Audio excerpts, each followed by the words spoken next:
কেন শীর্ষ 4 পণ্যের রপ্তানি কমেছে? পণ্য রপ্তানিতে পতন চলছেই। সর্বশেষ নভেম্বর মাসেও রপ্তানি আয় কমেছে 6% মতো। মাসটিতে আগের বছরের একই সময়ের তুলনায় রপ্তানি কম হয়েছে $23 কোটি।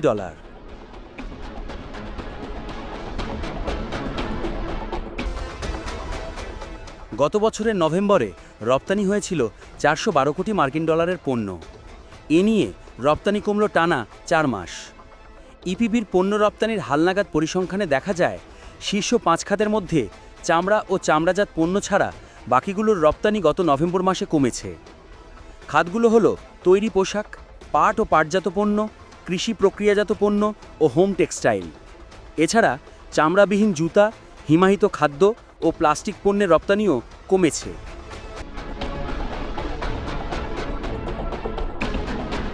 ইপিবির হালনাগাদ পরিসংখ্যানে দেখা যায়, গত নভেম্বরে $314 কোটি তৈরি পোশাক রপ্তানি হয়েছে।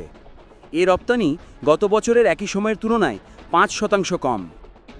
তৈরি পোশাকের পর দ্বিতীয় শীর্ষ রপ্তানি খাত হচ্ছে চামড়া ও চামড়াজাত পণ্য। গত নভেম্বরে এ খাতের রপ্তানির পরিমাণ ছিল $9 কোটি 89 চলতি অর্থবছর এখনও পর্যন্ত $51 কোটি চামড়া ও চামড়াজাত পণ্য রপ্তানি হয়েছে। দেশের তৃতীয় শীর্ষ রপ্তানি খাত কৃষি প্রক্রিয়াজাত খাদ্য রপ্তানিতে ব্যাপক ধস নেমেছে।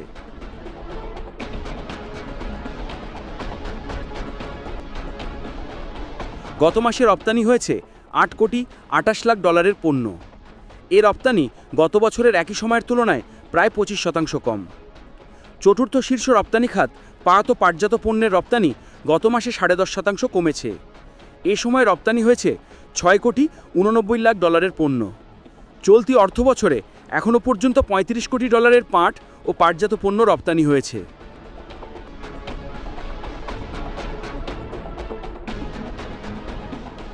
পঞ্চম শীর্ষস্থানীয় রপ্তানি খাত হোম টেক্সটাইলের রপ্তানিও কমেছে। গত নভেম্বরে রপ্তানি হয়েছে $6 কোটি 63 লাখ হোম টেক্সটাইল।